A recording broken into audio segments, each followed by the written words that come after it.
चलो बेटा હવે જો હવે આપણે અત્યાર સુધી ડીએનએનું સ્ટ્રક્ચર કમ્પ્લીટલી જાણી ગયા ગઈકાલ સુધીમાં. ડીએનએનું પેકેજિંગ પણ ગઈકાલ સુધીમાં કમ્પ્લીટલી જાણી ગયા. અને આપણે હાલ જાણીએ પણ છીએ કે જીનેટિક મટીરિયલ શું છે? ડીએનએ છે. વારસાનો એકમ કયો છે? ડીએનએ છે. સાંભળજો, પણ એક કોઈક સંશોધન થયું હશે એના પછી જ આપણને માહિતી મળી હશે ને કે વારસાનો એકમ ડીએનએ છે. તો હવેનો જે પાઠ ચાલુ થાય છે એ એના ઉપરનો પાઠ છે કે વારસાના એકમ તરીકે જે ડીએનએને આપણે સુનિશ્ચિત કર્યું તેને સુનિશ્ચિત કરવા માટે કેવા કેવા પ્રયોગો કરવામાં આવ્યા હતા અને પ્રયોગોના અંતે સાબિત થયું હતું કે જીનેટિક મટીરિયલ શું છે? ડીએનએ. ભલે આ તો આપણને હાલ ઇઝી લાગે કારણ કે આપણને હાલ ખબર છે કે જીનેટિક મટીરિયલ ડીએનએ છે, પણ જે તે સમયે તો ખબર નથી ને લોકોને કે જીનેટિક મટીરિયલ કોણ છે. તો સાંભળો બેટા, એ વખતે બે વૈજ્ઞાનિકોના પ્રયોગો પેરેલલ ચાલતા હતા. એક મેન્ડલના પ્રયોગો અને બીજા મિસરના પ્રયોગો. મિસર એ વખત તમને ખબર છે ન્યુક્લિયર શોધ કરેલી હતી, ખ્યાલ છે કે નહીં? અને મેન્ડલે આનુવંશિકતાના એકમોની વાતો કરેલી હતી. તો એ વખતે મિસરના પ્રયોગ અને મેન્ડલના પ્રયોગ પેરેલલ ચાલતા હતા. તેમ છતાં બેમાંથી કોઈ જણો ડીએનએ શબ્દ નહોતો વાપરી શક્યો. આનુવંશિકતાનો એકમ કયો? ડીએનએ. એવું કોઈ આમ છાતી ઠોકી નહોતું કહી શક્યું. પેલા મેન્ડલે કીધું હતું કે આનુવંશિકતાનો એકમ કારક, અને મિસરે કીધું હતું કે કોષ કેન્દ્રની અંદર એક એસિડિક દ્રવ્ય જોવા મળે છે જેનું નામ છે ન્યુક્લિયર. કોઈને ખબર જ નથી કે ડીએનએ નામની કોઈ વસ્તુ છે. આ કંઈક છે, શું છે કોઈને ખબર નથી. એના પછી પણ ઘણા બધા વૈજ્ઞાનિકો બેટા આવ્યા. એના પછી પણ જોવા જઈએ બેટા તો મેન્ડલ બાદ સટન, મોર્ગન અને ઘણા બધા વૈજ્ઞાનિકો આવ્યા હતા બેટા. એને કોષ કેન્દ્રનો અભ્યાસ કર્યો હતો, પણ આનુવંશિક દ્રવ્ય તરીકે શું છે એ કોઈ જાણતું હતું નહીં. સમજી ગયા? તો આ વાત ક્યાંની ચાલે છે? આજથી ઘણા વર્ષો પહેલાની કે આનુવંશિકતાનો એકમ તરીકે કંઈક છે. હાલ આપણને ખબર છે કંઈક એટલે ડીએનએ છે, પણ એ બંને વચ્ચેના સમયગાળાની વાત ચાલે. કંઈક છે એટલે શું છે એ હવે આપણે શોધવાની છે. તો ધ્યાન રાખજો બેટા, એ વખતે આનુવંશિકતાના એકમ તરીકે 3 રસાયણ ઉપર મોહર મારવામાં આવેલી કે ક્યાં તો આનુવંશિકતાનો એકમ ડીએનએ હોઈ શકે, ક્યાં તો આનુવંશિકતાનો એકમ આરએનએ હોઈ શકે, ક્યાં તો આનુવંશિકતાનો એકમ પ્રોટીન હોઈ શકે. બોલો, એટલે એ વખતે લોકોના મગજમાં આ 3 ડાઉટ હતા. કભી મેન્ડલે જેના માટે કારક શબ્દ વાપર્યો છે એ કારક તરીકે ક્યાં તો ડીએનએ હોઈ શકે, ક્યાં તો આરએનએ હોઈ શકે, ક્યાં તો પ્રોટીન હોઈ શકે. સમજાય છે આખી વસ્તુ? તો બોલો, હવે 3માંથી આપણે એકની પસંદગી કરવાની અને એ પણ પ્રયોગ ઉપર આધારિત. તો બસ હવે એના માટેના પ્રયોગો આવશે. એના માટે ગ્રિફિથે પ્રયોગ કર્યા, એના માટે એવરી, મેકકાર્ટી અને મેકલિઓડે ભેગા થઈને પ્રયોગ કર્યા. એના માટે હર્સી અને ચેઝ નામના વૈજ્ઞાનિકે પણ પ્રયોગ કર્યા. અને એમ કરતાં કરતાં પછી હા છેલ્લે સાબિત થયું કે આનુવંશિકતાનો એકમ ડીએનએ. આટલા બધા લોકોએ પોતાનો કિંમતી સમય આપ્યો, જિંદગીના અમૂલ્ય વર્ષો આપ્યા, અને ત્યારબાદ આપણે આજે જે ભણીએ છીએ આનુવંશિકતાનો એકમ ડીએનએ, એ પછી જાણ થઈ. તો પહેલો પ્રયોગ કર્યો બેટા ગ્રિફિથે. તો આજે આપણે ગ્રિફિથનો પ્રયોગ જોવાનો છે. અને બીજો પ્રયોગ કર્યો એવરી, મેકકાર્ટી અને મેકલિઓડે. એટલે બીજો પ્રયોગ એવરી, મેકકાર્ટી અને મેકલિઓડનો જોવાનો છે. ઓકે, તો ચલો બેટા સ્ટાર્ટ કરીએ હવે. ચલો, ગ્રિફિથે પોતાનો જે પ્રયોગ કર્યો એના માટે એને એક બેક્ટેરિયા લીધા હતા. જે બેક્ટેરિયાનું નામ છે સ્ટ્રેપ્ટોકોકસ ન્યુમોનેઈ. નામ ઉપરથી જ ખબર પડી જાય બેટા, બેક્ટેરિયાનું નામ છે સ્ટ્રેપ્ટોકોકસ ન્યુમોનેઈ, એટલે કે ન્યુમોનિયા રોગ માટેનો જવાબદાર બેક્ટેરિયા, જેને લોકો પ્રેમથી એને ન્યુમોકોકસ પણ કહે છે. તો સીધી વસ્તુ છે ને, પ્રયોગ માટે સ્ટ્રેપ્ટોકોકસ ન્યુમોનિયાની જરૂર હતી. એટલે સીધી વસ્તુ છે, પેટ્રી પ્લેટમાં સંવર્ધન માધ્યમમાં બોલો એ સ્ટ્રેપ્ટોકોકસ ન્યુમોનિયાનો ઉછેર કરશે કે નહીં કરે? તો જ્યારે સ્ટ્રેપ્ટોકોકસ ન્યુમોનિયાનો ઉછેર પેટ્રી પ્લેટમાં કરે છે બેટા, આ પેટ્રી પ્લેટ નીચે સંવર્ધન માધ્યમ ભરેલું છે, તેને 2 પ્રકારની કોલોની મળે છે. બેક્ટેરિયાની એક કોલોની લીસી સપાટીવાળી મળે છે, તો બેક્ટેરિયાની એક કોલોની ખરબચડી સપાટીવાળી મળે છે. બંને સ્ટ્રેપ્ટોકોકસ ન્યુમોનિયા જ છે, તો 2 પ્રકારની એને કોલોની મળી. એક લીસી સપાટીવાળા સ્ટ્રેપ્ટોકોકસ અને એક ખરબચડી સપાટીવાળા. તો એને માર્ક કર્યું આવું કેમ થયું બેટા? તો જે બેક્ટેરિયા લીસી સપાટીવાળા હતા એની પાછળનું કારણ હતું કે એ બેક્ટેરિયાની અંદર એક એસ સ્ટ્રેન નામની રચના હતી. અને એસ સ્ટ્રેન નામની રચના, સ્ટ્રેન એટલે શૃંખલા, બરાબર, એ શું કરતી હતી? તો એસ સ્ટ્રેન નામની રચના એક પોલિસેકેરાઇડ બનાવતી હતી જે શ્લેષ્મી પ્રકારની હતી. એટલે સીધી વસ્તુ છે બેટા, બોલો, સપાટીની ઉપર એક પોલિસેકેરાઇડ શ્લેષ્મા સ્વરૂપે વીંટળાઈ જવાનું. આ કણા એટલે એની સપાટી કેવી બની જાય? લીસી. જ્યારે જેની લીસી સપાટી નથી એ કેમ લીસી સપાટી નહોતી? કારણ કે એની પાસે એસ સ્ટ્રેન નહોતો, એની પાસે આર સ્ટ્રેન હતો. અને આર સ્ટ્રેન એટલે કે આર શૃંખલા એ કોઈ જાતનું પોલિસેકેરાઇડ કે તો શ્લેષ્મા બનાવી શકતું નથી. અને એના કારણે એની સપાટી પર કોઈ જ પોલિસેકેરાઇડ કે શ્લેષ્માનું આવરણ નથી. એટલે ખરબચડી સપાટીવાળા. તેને બે પ્રકારની ટૂંકમાં કોલોની મળી, લીસી સપાટીવાળાને ખરબચડી. એના ગુણધર્મ ચેક કર્યા કે ચલો બાહ્યાકાર દ્રષ્ટિએ તો ખબર પડી કે આ લીસા છે, આ ખરબચડા છે, પણ ખબર પડી કે ભાઈ આ લીસા છે ને એ ઝેરી છે, ન્યુમોનિયા પ્રેરે છે. આ જે ખરબચડા છે બિન ઝેરી છે, એ શરીરમાં જશે તો એ ન્યુમોનિયા કરશે નહીં. સમજી ગયા? ઓકે. તો ચલો પહેલાં તો એને જે પ્રયોગ માટે જે સાધન પસંદ કર્યું છે, બેક્ટેરિયા પસંદ કર્યા છે બેટા, એની વાત આપણે કરી લીધી. તો ચલો મને જવાબ આપજો. ચલો એને માટે પ્રયોગ માટે કયો બેક્ટેરિયા પસંદ કર્યો? સ્ટ્રેપ્ટોકોકસ ન્યુમોની. એનું બીજું નામ છે ન્યુમોકોકસ. બરાબર. કઈ રીતના હતા? એસ સ્ટ્રેનવાળા અને આર સ્ટ્રેનવાળા. બે કોલોની મળી હતી. એસ સ્ટ્રેનવાળા એટલે સ્મૂથ, આર સ્ટ્રેનવાળા એટલે રફ. એસ સ્ટ્રેનવાળા કેમ સ્મૂથ હતા? કે એની ઉપર લીસી પોલિસેકેરાઇડ એટલે કે શ્લેષ્માનું આવરણ હતું. અને આર સ્ટ્રેનવાળા કેમ ખરબચડા હતા? કારણ કે આવરણ નહોતું, એ ખરબચડું આવરણ મળી ગયું. એસ સ્ટ્રેનવાળા બેટા ઝેરી હતા, પેલા બિન ઝેરી. ઓકે, સરસ. હવે ચલો પ્રયોગની શરૂઆત કરીએ. ચલો એને શું કર્યું? તો પ્રયોગ કરવા માટે ચલો એક ઉંદર લીધું અને એ ઉંદરને એને પહેલા એક ઇન્જેક્શન આપ્યું, ન્યુમોકોકસ બેક્ટેરિયાનું ઇન્જેક્શન. તો બેમાંથી કયા આપ્યા? તો આર વાળું ઇન્જેક્શન આપ્યું. આર વાળું. તો આર વાળા બેક્ટેરિયાની અંદર દાખલ કર્યા. તો તમે જ બોલો બેટા, આર વાળા બેક્ટેરિયા દાખલ કર્યા છે અંદર, તો બોલો ઉંદરને ન્યુમોનિયા થશે? સીધી વસ્તુ સાહેબ. આર વાળા એટલે રફ છે, રફ એટલે બિનઝેરી છે, બિનઝેરી ઝેર ઉત્પન્ન નહીં થાય, ઝેર ઉત્પન્ન નહીં થાય એટલે ન્યુમોનિયા નહીં થાય. ઉંદર જીવશે કે મરી જશે? જીવશે. ઉંદર જીવિત રહે છે. ઓકે, ચલો ઉંદરના ઓગળી ગયા બિચારાના. ચલો બીજો ઉંદર લીધો બેટા. ચલો એને પણ એક ઇન્જેક્શન આપ્યું બેટા. એને એસ વાળું આપ્યું બેટા, એસ વાળું. ચલો એસ વાળું એને ઇન્જેક્શન આપું છું બેટા. એસ એટલે સ્મૂથ વાળું. સ્મૂથ વાળું ઝેરી. ખ્યાલ આવે છે કે નહીં? તો બોલો ઉંદરનો ન્યુમોનિયા થશે કે નહીં થાય? થશે. ઉંદર જીવતો રહેશે કે મરી જશે? સીધી વસ્તુ છે, ન્યુમોનિયા થશે, ઉંદર મરી જશે. તો ઉંદરનું મૃત્યુ. ખબર પડી? બિચારો ગયો, ઉંદરડી વિધવા થઈ ગઈ. ચલો બેટા હવે આગળ. અત્યાર સુધી બધું પરિણામ અપેક્ષિત જ મળ્યું છે, જે આપણી ધારણા હતી. તમે બોલ્યા જવાબ સાચા જ પડ્યા છે. હવે આગળ ત્રીજો એક ઉંદર લીધો બેટા. એને મૃત એસ બેક્ટેરિયાનું ઇન્જેક્શન આપ્યું. એસ ખરા, એસ એટલે સ્મૂથ, સ્મૂથ એટલે ઝેરી. પણ એને ગરમીથી પહેલા મારી નાખ્યા. એને ગરમી આપી અને મારી નાખ્યા અને મરેલા એસ બેક્ટેરિયા આ ઇન્જેક્શનમાં ભર્યા અને પછી એનું ઇન્જેક્શન આપ્યું. બોલો તો એસ ઝેરી ખરા, પણ એ બેક્ટેરિયા અંદર મરેલા જ અંદર ગયા છે. તો અંદરથી કોઈ રિએક્શન આપશે? તો બોલો ન્યુમોનિયા થશે? નહીં થાય. તો બોલો ઉંદર જીવિત રહે. તો 3 સ્ટેપમાં શ્રેણીબદ્ધ પ્રયોગ કર્યા. 3 સ્ટેપ સુધી આપણે ધારેલું પરિણામ આપણને મળી ગયું છે. આ તો અમને આવડે. અમુક કહો અમારે ઇન્જેક્શન ઠોકારવાનું છે, આપણે ઉંદેડા અને 15 ડાળું જોઈ રહેવાનું છે. કોઈ થાય છે? જેમાં રસી લઈ પૂછે છે ને, કોઈ થાય છે? ઘરવાળો રસી લેવા ગયો હોય એટલે જો એના ઘરવાળીને ખબર હોય પહેલું જ બંધાય, કોઈ થતું જ નહીં કે બરાબર.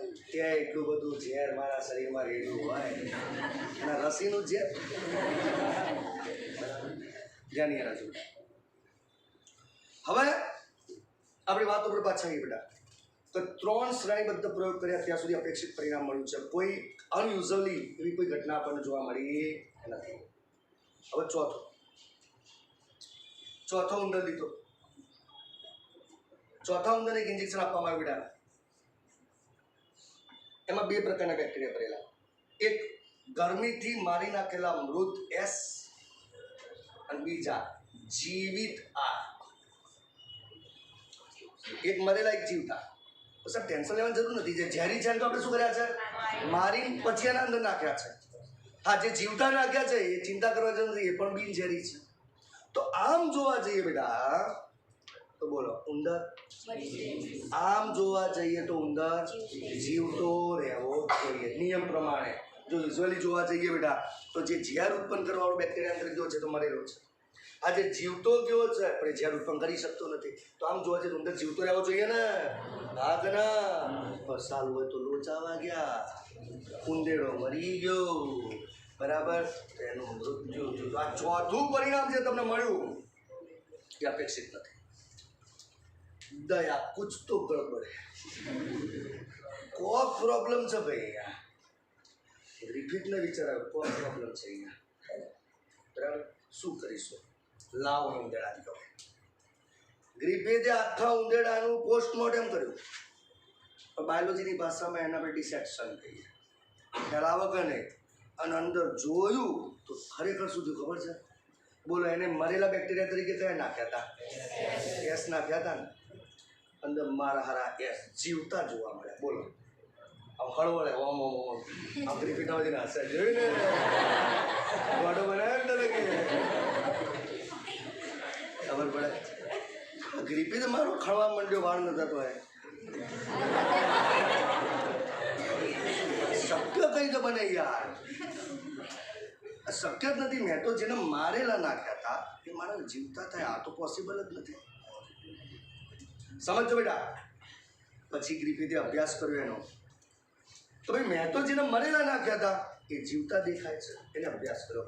મેં મૃત એસ હતા, માની લો મૃત એસ, આ એનું ડીએનએ, બરાબર. મૃત એસ છે એ મરેલા છે બેટા, અને આ જીવિત આર છે આ એનું મટીરિયલ છે, બરાબર. તો આ તો જવાબ શું થયું બેટા? તો એસ જે મરેલા હતા એ જીવતા થઈ ગયા. એને બરાબર અભ્યાસ કર્યો, બરાબર અભ્યાસ કર્યો, બરાબર અભ્યાસ કર્યો. પછી એને ખબર પડી, સાંભળજો બેટા, કે ખરેખર મરેલા એસ જીવતા નહીં થયા. મરેલા એસ જીવતા નથી થયા, પણ જે જીવતા આર હતા ને એ એસમાં કન્વર્ટ થઈ ગયા છે. જે આર હતા એ એસમાં કન્વર્ટ થઈ. કઈ રીતે કન્વર્ટ થયા? તો અહીંથી કોણ બોલ્યું? ડીએનએ. હજુ નક્કી થયું છે ડીએનએ કયું? હજુ નક્કી થયું છે બેટા? ભૂલી જ જાઓ, ડીએનએ જેનેટિક મટીરિયલ છે. 4 પ્રયોગો ચાલે ત્યાં સુધી, સમજાય છે? આપણે એ તો સાબિત કરવાનું છે કોણ કયું છે. તું ભૂલી ગયો ડીએનએ? હે, આ તો મારે ડબુડી જેવું કર્યું છે બેટા, બરાબર. એક સિરીઝ આવતી કઈ હતી યાર, ભૂલી ગયું. પેલી એક આવી હતી યાર, અભિષેક બચ્ચનની એક સિરીઝ આવી હતી. ના ના ના, અસુર બરાબર. 3 એપિસોડ જોયા, રસ જાગ્યો. 3 એપિસોડ જોયા, રસ જાગ્યો. આમાં ડબુડિયા જોઈ છે. પપ્પા પપ્પા હું તો અભિષેક બચ્ચન જ છે કે કઈ દીધું. એના પછી મેં 4થો હપ્તો હજુ સુધી જોયો. તમને પાછળનું સસ્પેન્સ જ કહી દે, વાત પૂરી થઈ જાય. એમાં એવું હતું કોણ કોનું ખૂન કરે છે, ખબર જ નથી કોણ કરે છે, બધું એવું હતું. સસ્પેન્સ કહી દીધું કે આજે હીરો છે જ વિલન છે, વાત પૂરી થઈ. તો તમે એવું કરવું, આપણે શોધવાનું છે અને તમે જવાબ કશો વાંધો નહીં. ચલો, ઉત્સાહ. તો બેટા ધ્યાન રાખજો. તો ખરેખર એને ખબર પડી બેટા એનાલિસિસ કરવાથી કે મરેલા એસ જીવતા નહીં થયા. આપણે થોડા દિવસ પછી પાછા આવીએ, બરાબર. કે મરેલા એસ જીવતા નહીં થયા, પણ જે આર હતા એ એસમાં કન્વર્ટ થઈ ગયા છે. તો એની પાછળ જવાબદાર કારણ શું હોઈ શકે? તો મરેલા એસમાંથી કોઈક એવું દ્રવ્ય, કયું ખબર નથી, કોઈક એવું દ્રવ્ય જે ઝેરીપણા માટે જવાબદાર હતું એ પોતાનો વારસો લઈ અને અહીંયા આવ્યું હશે. એટલે ખરબચડી સપાટીના બદલે લીસી સપાટી આપી અને બિનઝેરીના બદલે ઝેરી. ગ્રિફિથને બધાએ કીધું વાહ સરસ, જોરદાર કહેવાય કે સાબિત કરીને બતાવી દીધું કે ભાઈ મરેલા એસમાંથી કોક એવું દ્રવ્ય એ પોતાનો વારસો લઈ અને આરમાં ગયું. એટલે બોલો, આર શેમાં કન્વર્ટ થઈ ગયા? એસમાં. સપાટી કેવી બની ગઈ? લીસી. અને ગુણ કેવો થઈ ગયો? ઝેરી. પણ હેલ્યા કયું દ્રવ્ય ગયું ત્યારે એ ખબર નથી. બોલો પાછા ફસાણા. આપણે શોધવું છે. એ તો મેન્ડલે કીધું હતું કોક દ્રવ્ય જાય છે. સમજાય છે કે પણ આપણે એ તો શોધવું છે કયું દ્રવ્ય ગયું ભાઈ. હા જે ગયું હશે જેનેટિક મટીરિયલ, તો કયું ગયું એ ખબર નથી. અહીંયા આગળ ગ્રીફિથારો ટેન્શનમાં આવી ગયો, આટલા બધા ઉંદેડાઓ માર્યા, કેટલું પાપ લાગશે, છેલ્લે પરિણામ તો મળ્યું નહીં. પછી એને એના ત્રણ ભાઈબંધોને ફોન કર્યો લંગોટિયાઓને. બરાબર. એકનું નામ મેકકાર્ટી, બીજાનું નામ મેકલિયોન અને ત્રીજાનું નામ એવરી. બરાબર. ત્યાં ફોન કર્યો કે યાર એ મારે તો આવું થયું કે પ્રયોગ કર્યો, છેલ્લે ખબર પડી કોક ગયું છે પણ હું ગયું છે ખબર નથી. સમજો બેટા. એ ત્યાં ભાઈબંધો કેવો ખબર બધા માનસી આય ભેગા થઈએ, ચા બા પીએ, કોક ચાય પે ચર્ચા કરીએ, આપણે પ્રોબ્લેમનું સોલ્યુશન લાવવાનો પ્રયત્ન કરીએ. બોલો ક્લિયર. હવે કોણ ગયું છે સાબિત કરવા માટે નવો પ્રયોગ સાબિત કરવો પડશે પાછો બેટા. અને એ પ્રયોગને કહેવાય એવરી મેકકાર્ટી અને મેકલિયોડનો પ્રયોગ. ઓકે. એટલે હવે બીજો પ્રયોગ સ્ટાર્ટ થાય છે બેટા. સાંભળજો, બીજો પ્રયોગ સ્ટાર્ટ થાય છે. હવે આપણને પહેલેથી 3 જણા પર ડાઉટ છે ભાઈ. છે કે નહીં? બોલો કોણ ગયું હોઈ શકે? મે બી પોસિબલ શું છે? ક્યાં તો ડીએનએ ગયું હોઈ શકે, ક્યાં તો આરએનએ ગયું હોઈ શકે, ક્યાં તો પ્રોટીન ગયું હોઈ શકે. એટલે આપણે બોલો વોચ રાખવાની તો આ ત્રણ ઉપર છે. સમજાય છે કે નહીં? એટલે બીજા પ્રયોગમાં શું કર્યું બેટા? આ ત્રણ ઉપર વોચ રાખવાનું ચાલુ. જોજો પ્રયોગ બદલાય છે.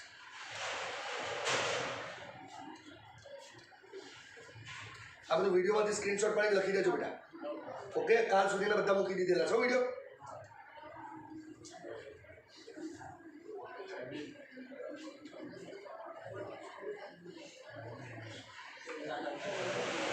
ચલો છોકરાઓ જો બેટા, આપણને ખબર છે કે ક્યાં તો પ્રોટીન ગયું હોવું જોઈએ, ક્યાં તો ડીએનએ ગયું હોવું જોઈએ, ક્યાં તો આરએનએ ગયું હોવું જોઈએ. ઓકે. એને શું કર્યું? તો એને પણ 3 સ્ટેપમાં બેટા પ્રયોગ કર્યા. 3 સ્ટેપમાં, એટલે હું 3 વાર લખું છું અહીંયા. બરાબર. 3 સ્ટેપમાં પ્રયોગ કર્યા.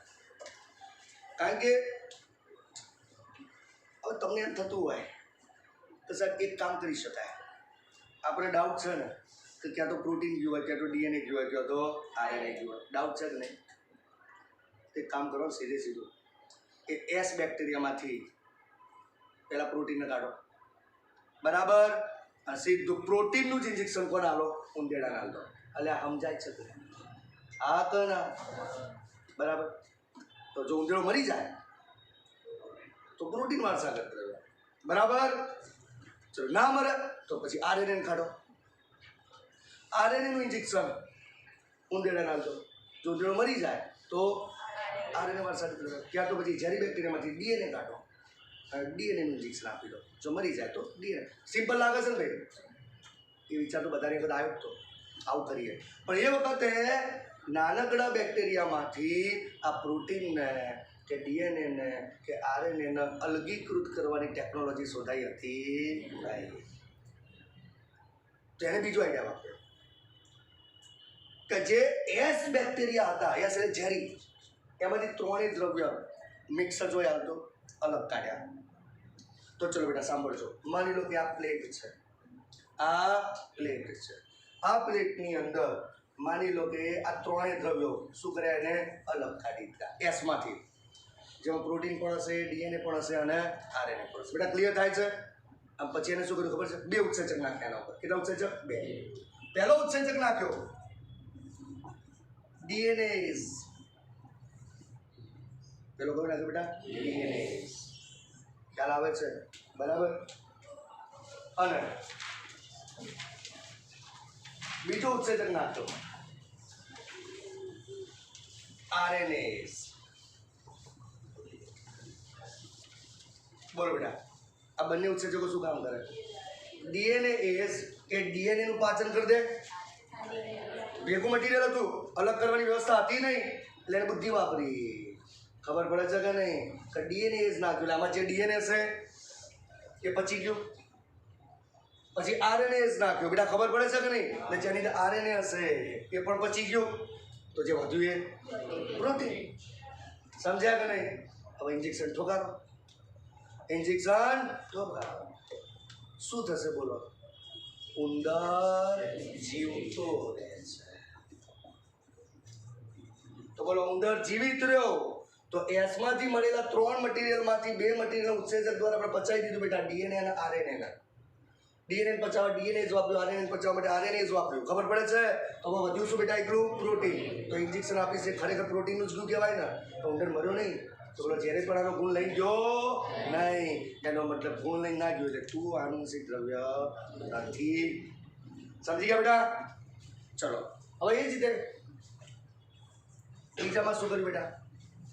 એક ઉત્સેચક નાખ્યો ડીએનએ, બીજો નાખ્યો પ્રોટીએસ. તો ચલો ડીએનએ નાખ્યો, ડીએનએ પચી ગયો, પ્રોટીએસ નાખ્યો, પ્રોટીન પચી ગયો. બેટા શું વધ્યું હશે? આરએનએ વધ્યું હશે. તો જે ઇન્જેક્શન ઠોકાર્યું છે એમાં શું થયું હશે? આરએનએ. ઉંદરને પૂછ્યું કે કોઈ થાય છે? નહીં, હવે નહીં. હાલ તો કઈ નહીં, કઈ ખબર નહીં. બરાબર, ચલો ધ્યાન રાખજો બેટા. તો શું હતું બેટા? આરએનએ. તો ઇન્જેક્શન આપ્યું બેટા, આરએનએ. ઓકે, કોઈ થાય છે? ના, નહીં થતું એટલે ઉંદર. આના શ્રેણીબદ્ધ પ્રયોગમાં પાછો ત્રીજો પ્રયોગ. એમાં એને શું કર્યું બેટા? તો ઉત્સેચક નાખ્યો, પ્રોટીએઝ અને આરએનએઝ. બોલો ક્લિયર થાય છે કે નહીં? પ્રોટીએઝ એ પ્રોટીનને પચાવશે, આરએનએ છે આરએનએ પચાવશે. શું વધ્યું? ઇન્જેક્શન ઠોકાર્યું, ઉંદરે બૂમ પાડી, માડી. યાદ એ કેટલા સપના જોયા હતા, ઘણી ઘણી મોટો ડોક્ટર બધું રોડાઈ ગયું. ઉંદરનું મૃત્યુ. બાહુબલી ગયા તો ક્યાં હે મૃત્યુ? આ હે મૃત્યુ. જો છેતરી માર્યો. તો બોલો બેટા, એ બોલો બોલો બોલો બોલો જીનેટિક મટીરિયલ બોલો. બોલો સાબિત થઈ ગયું ના થઈ ગયું? તો મારા હારા અમુક એવા નંગ હોય છે. બોલો સાબિત થઈ ગયું ના થઈ ગયું? આનાથી પરફેક્ટ તો બેટા શું હોય? આનાથી પરફેક્ટ તો વસ્તુ આપણે સચોટ રીતે કામ કર્યું. હા, નો ડાઉટ ગ્રિફિથમાં મર્યાદા આવી ગઈ, ગ્રિફિથ નહોતો કહી શક્યો, પણ આ ત્રણના પ્રયોગથી બેટા આપણને ખબર પડી જાય છે. બરાબર, પણ અમુક વૈજ્ઞાનિકો નાના છોકરા જોયું, જ્યારે છોકરાઓ રમતા હોય 5-10 જણાનું ટોળું હોય એટલે પેલું દાવ લેવો, દાવ આપવો, એ બધી બાબતોમાં અંદર ઝઘડા, બધા નાના મોટા ઝઘડા થતા હોય. એટલે એક છોકરો એમ કે તે આમ કર્યું હતું, આ તારો દાવ ના 12 મહિના પહેલાં તે આવું કર્યું હતું, એ વખતે દાવ નહોતો લીધો એટલે હું દાવ નહીં લઉં. પેલું કે બોલિંગ કર, ના કાલ તું બેટિંગ લઈને જતો રહ્યો તો મમ્મી બોલાવાઈ ગઈ. નો ડાઉટ પેલો વિચિત્ર જ છે, ચીટર જ છે, પણ એની ડિબેટમાં એ સાચો પડતો નથી. દરેક વખતે એનો હક હતો જ, એ દાવ લીધા વગર જતો રહ્યો. બરાબર, એને ફિલ્ડિંગ નથી ભરી, પણ તોય અમુક વખત છેલ્લે શું કે જાય નહીં રમવું, થાય કર, હા નહીં લેવું દાવ નહીં લેવો, જા જતો રહે. તો અમુક વૈજ્ઞાનિકો આવા હોય, પહેલાંનો વિરોધ કરવા ગયા, બરાબર, કે ના યાર આવું પોસિબલ નહીં, કોકનો કોક તો અણુ ચોટેલો જ હશે, ભલે ત્યાં ઉત્સેચક નાખ્યો તો કદાચ થોડું ના પચ્યું હોય તો. સમજાય છે કે નહીં? દાખલા કે ભલે અહીંયા ઉત્સેચક નાખ્યો, બંને તાર કે આપણે પચી ગયો, પણ ડીએનએ સાથે આરએનએ થોડો અંશ આવી ગયો હોય તો, આરએનએથી મર્યું હોય તો ડીએનએ આરએનએ ભેગા થઈ માર્યું હોય તો ખબર પડે છે કે નહીં? બરાબર, અહીંયા મને માનવા નહીં આવે. પેલું કે યાર પણ કમ્પ્લીટ થયા કેટલો ટાઈમ મેં એને પચાવવા માટે સમય આપેલો, બધું પચી ગયું, એટલું ડીએનએ જોયો, બરાબર, તોય કોઈ ડિબેટમાં એનો મેળ કે જાહેરમાં નહીં માનું થાય. બસ અમુક વૈજ્ઞાનિકોએ માન્યો નહીં, અને એટલા માટે પછી સચોટ વર્ણન માટે પાછળ એક ત્રીજો પ્રયોગ કરવો પડ્યો, હર્સી અને ચેઝનો પ્રયોગ. અને એ લોકોએ રેડિયો એક્ટિવિટીનો સહારો લીધો હતો અને એના ઉપરથી પછી સાબિત કર્યું હતું કે જીનેટિક મટીરિયલ કોણ છે. અત્યાર સુધી ડીએનએ છે, ખબર પડી ગઈ હોય, પણ હજુ શ્યોરિટી આપણી પાસે નથી. ખબર પડે છે કે નહીં? કમ્પ્લેટ. તો 2 પ્રયોગો પૂરા થઈ ગયા. આપણે એક પતી ગયો ગ્રિફિથ, બીજો પતિ ગયો એવરી મેક આરટી અને મેક લીવર ચોપડી भी वाची लिए था